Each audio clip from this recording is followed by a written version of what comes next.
Good evening. Thanks for joining us tonight. I'm Emily Scarlett. We still have a few storms out there impacting the Midlands right now.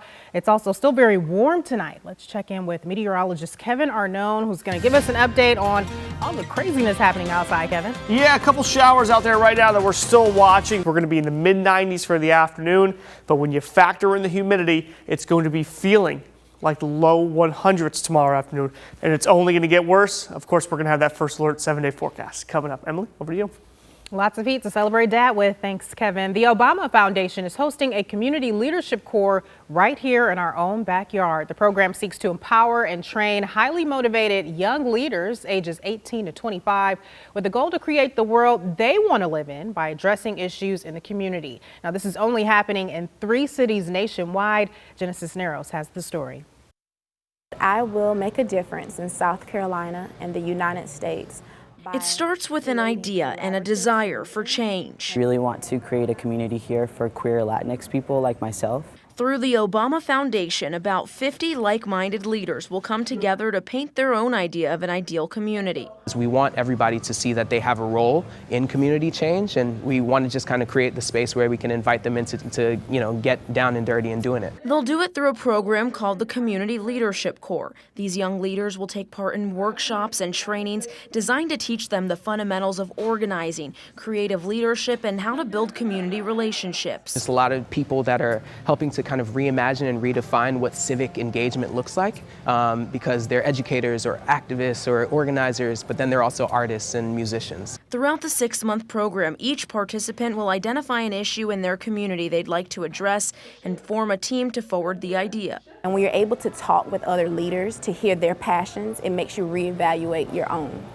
It makes you have reassurance of what you're doing, and then also to shift if you're not doing what you need to do to get results. The people sitting in this room each have an idea and a hope to create a better community. Reporting in Columbia, Genesis Narrows, WIS News 10. In August, participants and project team members will come back together for a 3-day boot camp to refine their action plans and get additional training to take their projects forward. Making headlines around the nation, a Minnesota police officer and his wife are being remembered after they were killed in a head-on motorcycle collision Friday night. Authorities say 51-year-old Steve Nanny and his wife Susie were traveling on their motorcycle when they collided with a pickup truck. Officer Nanny was a 10-year veteran on the police force and a school resource officer. His wife Susie was an associate professor at the University of Minnesota. The police chief talked about Nanny's service to the community. He had a heart of gold. He really was just a kind person who would do anything he could to help people out.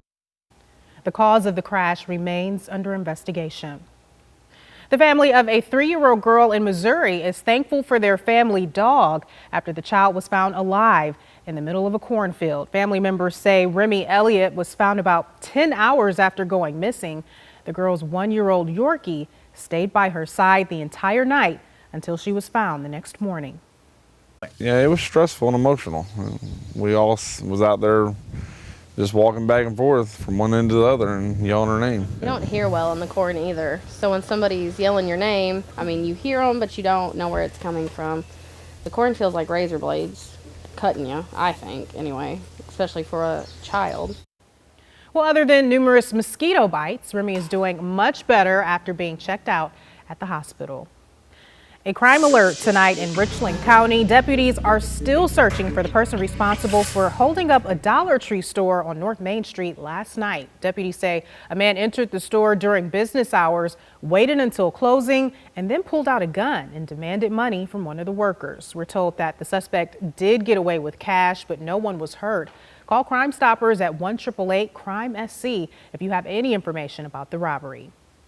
Lexington police need your help identifying this man who stole a 4-wheeler last weekend. That happened last Saturday on Porsche Drive. If you recognize the man seen here, again, call Crime Stoppers at 1-888-CRIME-SC.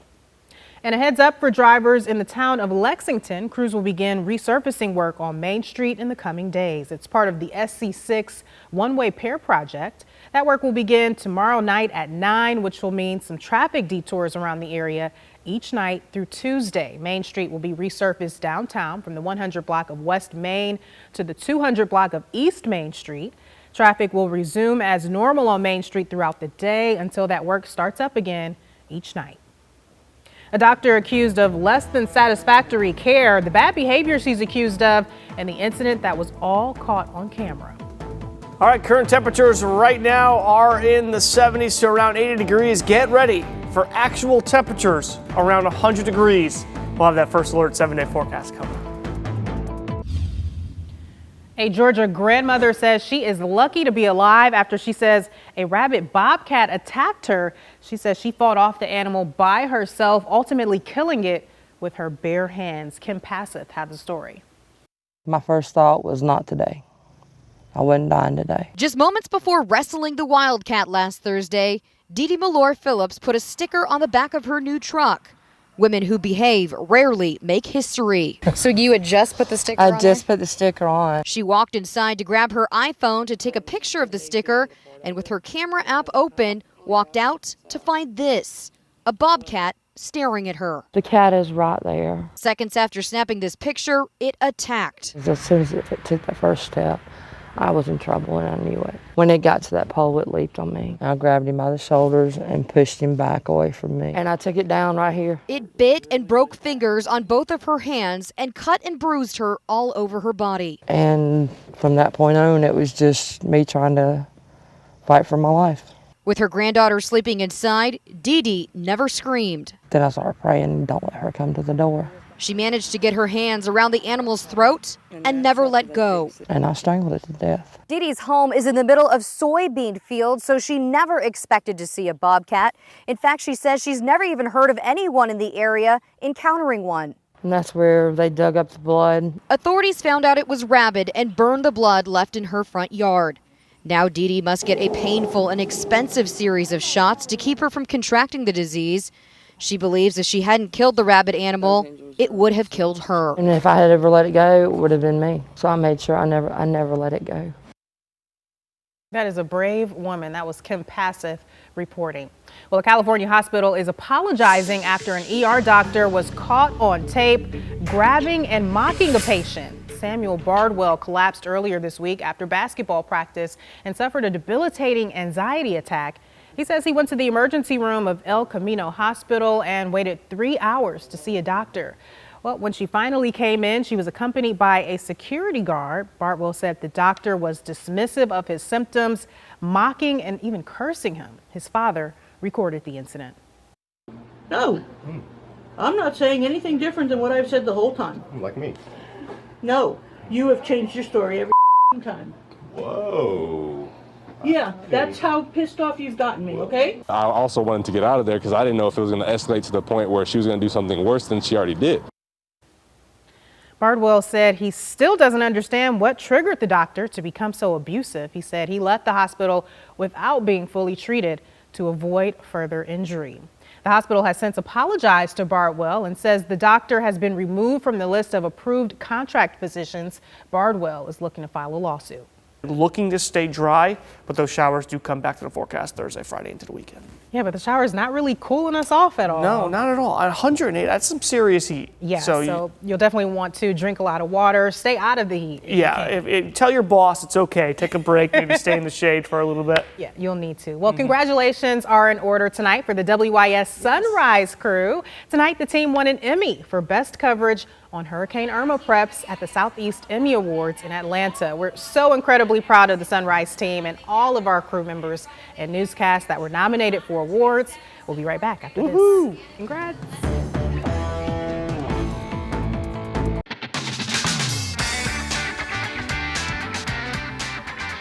The Springdale Police Department is honoring fathers this weekend with a first-time event. The department teamed up with the organization Serve and Connect, a group dedicated to bridging the gap between community members and those who serve. Well, together they planned the inaugural Daddy and Me 5K. The run kicked off at 8 this morning and is meant to celebrate the important role of fathers in every family. Sometimes people want to blame dads, calling them deadbeat dads, blaming them for issues that we may see, but this run and the organization with the Midlands Fatherhood Coalition is all about solutions. It's about seeing how we can support dads to make a difference.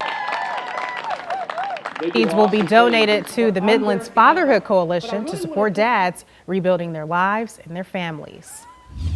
Trending tonight, a surprise Beyonce and Jay-Z album. The couple released a joint album, Everything Is Love, on Jay-Z's Tidal streaming service. Rumors of the project have been circulating for quite a while now. The move helps Beyonce retain her title as Queen of the Surprise Music Drop. The new album comes as the pair have been touring in Europe.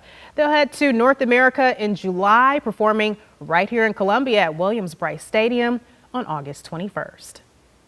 And just an hour up the road in Charlotte, superheroes assembled for the second straight day for the annual Heroes Convention. It has more than 600 artists, 300 vendors, and of course, plenty of people in costume. One artist gave some advice for those looking to get into the comic book industry. Don't get discouraged and just try to have fun, I think, is the main thing. People get too serious about things sometimes, and I feel like that's how I got into it, was I just kept doing it and having fun, and eventually somebody liked it and gave me a job doing it. The Heroes Convention was started back in 1982 by a local comic book store owner. Since then, the event has gotten much bigger. The final day is tomorrow. Coming up in sports, Irmo native Dustin Johnson loses his lead, but he's still in a great position to win the U.S. Open. Plus, Phil Mickelson explains his meltdown on the 13th hole at the championship. Sports is coming up next. And again, the attention, though, at the U.S. Open. DJ struggling, but so many others are as well. You can see the grass blowing, too, with that wind. Some called the conditions unplayable, that the course wasn't really where it should be for a U.S. Open. But at the end of the day, it's fair. Everyone plays the same course. True. And DJ has a shot to bring home the trophy. Yeah, still a lot of wind. He didn't make excuses like some did. I can't tell you how many times I've been golfing and I've done what Phil did, so.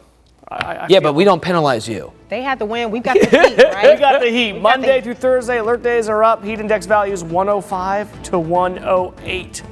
Woo! Lots of water. Have a great night. Thanks for watching.